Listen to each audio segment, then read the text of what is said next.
All right, let's dive into this. Town center at Boca Raton. You think you know it, but trust me, there's a lot more to this mall than meets the eye. Oh, absolutely. It's not just a shopping destination, it's like a time capsule of retail history, a reflection of changing trends, and even a stage for some pretty wild events. Yeah.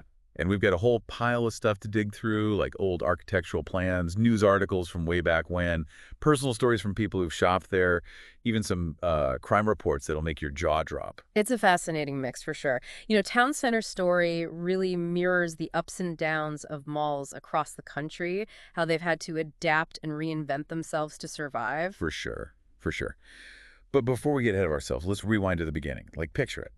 August 13th, 1980, the grand opening of Town Center at Boca Raton. Ah, the 80s. Big hair, shoulder pads, and a brand new mall designed in this elaborate Mediterranean revival style with those gorgeous atriums and fountains. Right. Malls back then were all about creating an experience, a sense of escape. That Mediterranean style was super popular. It evoked a sense of luxury, like you were transported to some exotic locale. Like a mini vacation right in Right. your backyard. And I bet that really appealed to the growing community in Western Boca Raton, who were the original anchors trying to draw people in. You had the big names of the time, Burdeen's, Jordan Marsh, and Sears. It was a one-stop shop for pretty much everything. This was long before online shopping took over. So going to the mall was the event, the social hub. Absolutely. It was a place to see and be seen. Right. Okay, so we've got the setting, the shoppers, but as you said, malls can't stay frozen in time. How did those anchor stores start to change as Town Center evolved? Well, one of the first big shifts was Jordan Marsh being replaced by Saks Fifth Avenue. Oh yeah, Saks, fancy. That was a clear sign that Town Center was aiming for a more upscale, sophisticated image. It's like they were trying to compete with those high-end malls like Bal Harbor shops. Yeah. Exactly. They wanted to attract a shopper who was looking for something more exclusive, more aspirational. And that move towards a super regional destination, was it solidified when Nordstrom arrived in 2000? Absolutely. That was a huge get for Town Center. It meant they were no longer just serving Boca Raton, they were drawing shoppers from all over South Florida. Nordstrom was a game changer. What other anchor changes helped shape Town Center's image? Well, there was some drama when Lord and Taylor exited. Oh, what happened there? They were quickly replaced by, drumroll please, Neiman Marcus. Wow, Neiman Marcus. That really solidified Town Center's place in the luxury market. Right. And even Burdeen's, a Florida staple, eventually transformed into Macy's, reflecting nationwide retail trends. So these weren't just about names on the storefront. They were like indicators of Town Center's ambitions, how it was trying to fit into the larger retail landscape. Precisely. But it wasn't just about who was selling what, it was also about the physical space itself. All right, the mall itself was changing too. What kind of renovations and expansions were happening alongside those anchor shifts? Well, to accommodate all those shoppers drawn by the likes of Nordstrom and Neiman Marcus, they had to expand parking. Makes sense. Those crowds can be huge. Exactly. So up went those multi-story garages, but they also created the Terrace at Town Center, which was a pretty brilliant move. The Terrace, with stores like Crate and Barrel, it's like a separate little village. Yeah, it has a different vibe. It's almost like they were anticipating the whole experiential retail trend before it really took off. Exactly. They were responding to changing demographics, to a more affluent shopper who wanted more than just a transactional experience. They wanted that destination, not just a place to buy stuff. Right. They were creating a curated, lifestyle-focused experience, something you couldn't get online. But not all changes were smooth sailing. Oh, what happened? The closure of Sears in 2018 caused quite a stir. Oh yeah, the Sears saga. Yeah. Simon Property Group, who owns Town Center, wasn't exactly thrilled with the redevelopment plans, were they? No, they weren't. They had this long-standing agreement about what could go in that space, and the proposed open-air concept, the collection at Boca Town Center, didn't fit the bill. So it became this legal battle, a clash of visions for what that prime real estate should be. You got it. It was a real push and pull between adapting to new trends and holding on to those traditional retail models. A classic dilemma for malls these days. But in the midst of all these changes, some truly disturbing events shook Town Center, and the whole community, really. Yeah, this is where things take a dark turn. In 2007, a series of murders at the mall sent shockwaves across the country. It wasn't just about retail anymore, it was about safety and fear. These weren't just any murders. The brutality and seeming randomness of them happening in a place people associated with everyday life, it was terrifying. In March, a 52-year-old woman was kidnapped and murdered. Then just a few months later, a 47-year-old woman and her 7-year-old daughter were found bound and shot in the woman's SUV in the mall parking lot. Absolutely chilling. These cases gripped the nation's attention. Everyone was speculating, was this the work of a serial killer? The similarities in the cases led many to believe so. And even America's Most Wanted got involved, right? Yeah. John Walsh himself believed there was a serial predator operating in the area. Adding to the fear and uncertainty. And then years later, a convicted murderer named Israel Keys admitted to multiple killings. Right, he was caught for a completely different crime. But his methods had some similarities to the Boca cases. It's a chilling thought that continues to haunt Town Center's history, even today. It's a reminder that even in places we consider safe, vulnerability can lurk in unexpected corners. And unfortunately, the violence at Town Center didn't end there. In 2019, there was that wild, active shooter scare, SWAT teams, people hiding in stores, absolute chaos. I remember seeing it on the news. It was crazy. It turned out to be a janitor popping a balloon. Can you believe that? A janitor popping a balloon. It sounds almost comical now. It does, but at the time, it was terrifying. People were getting information through social media, Yeah. and panic spread like wildfire. It was a prime example of how quickly misinformation can take hold. And the importance of verifying information before reacting, especially in a situation where public safety is at stake. It was a tough lesson for everyone. But even with these dark chapters, Town Center has shown remarkable resilience. It's like a phoenix, rising from the ashes. It continues to adapt, to innovate, and to be a vital part of the Boca Raton community. Exactly. And that's just part one of our deep dive into Town Center at Boca Raton. We've seen its glamorous beginnings, its evolution as a retail powerhouse, and the dark moments that have tested its spirit. Join us in part 2, where we'll delve deeper into the forces that have shaped Town Center's journey and explore what the future might hold for this iconic destination. Welcome back to our deep dive into Town Center at Boca Raton. Last time we left off talking about how Town Center has gone through some serious ups and downs, but they always seem to bounce back. Right. It's pretty remarkable. So what I'm wondering now is, what are the big things, like the big forces at play, that have shaped Town Center's evolution? And more importantly, how have they managed to adapt?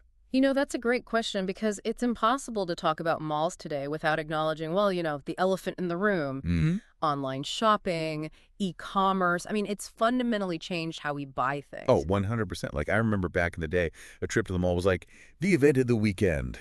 Totally. But now you can buy practically anything with a few clicks from your couch. Yeah. So how has Town Center addressed this seismic shift in shopping habits? They've had to get creative, right?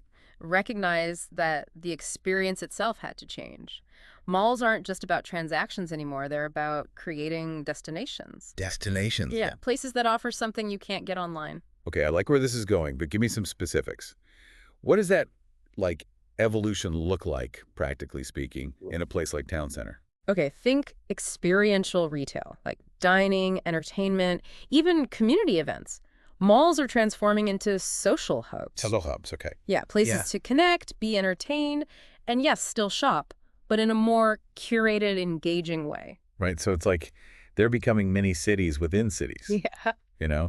You go there to hang out, not just to buy a pair of shoes or whatever. Exactly. And Town Center at Boca Raton has really been a prime example of this kind of transformation. Okay, so remind me, how did they get there? What were some of those early steps? Well, remember we were talking about the terrace at Town Center? Oh, yeah, with those fancy stores. That was a big early step in creating a more lifestyle-focused experience, right? Open air, high-end stores, different vibe. Yeah. The terrace definitely feels different from the rest of the mall. Right. And that speaks to another major factor shaping malls, demographics. I mean, Boca Raton today is not the same city it was back in 1980. For sure. Times change. The population has grown, become more affluent and more diverse. They had to adapt. So Town Center has had to keep pace with those changes, attracting new shoppers while still keeping their loyal base happy. Exactly. It's a delicate balance, right? It is. It's got to be tricky. They've had to evolve their tenant mix, their marketing, even their architectural design to cater to a more discerning customer base. A customer base who wants more, who wants that experience. And they want convenience. Oh, of course. Convenience is king. Exactly. So Town Center has embraced this concept called omni-channel retail. Omni-channel retail. What is that? Some kind of futuristic shopping experience? Kind of. It's all about blending the online and offline worlds. Okay, I'm intrigued. Like, think in-store pickup for online orders, interactive kiosks, personalized recommendations based on your past purchases. It's all connected. So they're using technology to actually enhance the physical shopping experience. That's pretty cool. Right. It's like saying, hey, we can do online too, but we also offer this unique experience you won't find on a website. I like that. It's a good strategy. Okay, but demographics and technology, those aren't the only forces at play here, right? Mhm. There's also this growing focus on sustainability Yeah. and social responsibility. Oh, absolutely. Huge these days. Huge. People want to know that the places they're shopping are doing their part for the planet, for their community. It's not just about the product anymore, it's about the values behind it. It's like voting with your wallet. Exactly. So Town Center has had to respond. They've implemented all sorts of initiatives from energy efficient lighting to supporting local charities. Oh, that's great. I love that. So it's like they're saying, hey, we're not just a building, we're part of this larger ecosystem. Precisely. And of course, we can't forget about the elephant in the room, or rather the pandemic in the room, COVID-19. I mean, it really upended everything for retail, forced malls to close temporarily and adapt to a whole new world of social distancing, mask mandates, you name it. It was a crazy time, for sure. Everything changed seemingly overnight. Did malls like Town Center manage to weather that storm? Yeah, they did, but it wasn't easy. They had to embrace all this new technology like contactless payments, curbside pickup. It was a scramble. I bet. They had to find new ways to engage with customers since everyone was stuck at home. So even in the face of a global pandemic, Town Centers still found a way to adapt and innovate. That's pretty impressive. It is. It shows a lot of resilience. And while they're still dealing with, some lingering effects of the pandemic, like supply chain issues and everything, they're also seeing opportunities. Opportunities. Okay, I like the sound of that. What kind of opportunities? Well, the pandemic sort of accelerated some trends that were already in motion, like we're seeing a greater demand for personalized experiences, a renewed focus on local communities. Malls are in a unique position to capitalize on that. Okay, so we're back for the final part of our deep dive into Town Center at Boca Raton. And man, we've covered a lot of ground, from the beginning all the way back in 1980 with that whole Mediterranean vibe. Yeah, it's been quite a journey. It has all the changes, the ups and downs. It's amazing how much this mall has gone through. So, like, thinking about everything we've learned, what are the big takeaways, the lessons from Town Center's story? Well, I think one of the most important things, and we've seen it over and over with town centers, that adaptation is key. Like malls, they can't afford to just stand still. Right, it's adapt or die, pretty much. Exactly. They have to evolve, meet the needs of their customers, keep things fresh. Totally. And Town Center, they've been really good at that, whether it's embracing new technologies, like creating more engaging experiences, responding to social shifts. They're not afraid to mix things up. And that willingness to change, it's been essential to their survival. Absolutely. I mean, look at them. They're still going strong. Right. And another thing, and this often gets overlooked, is the importance of community. Community. Yeah, like malls aren't just about shopping.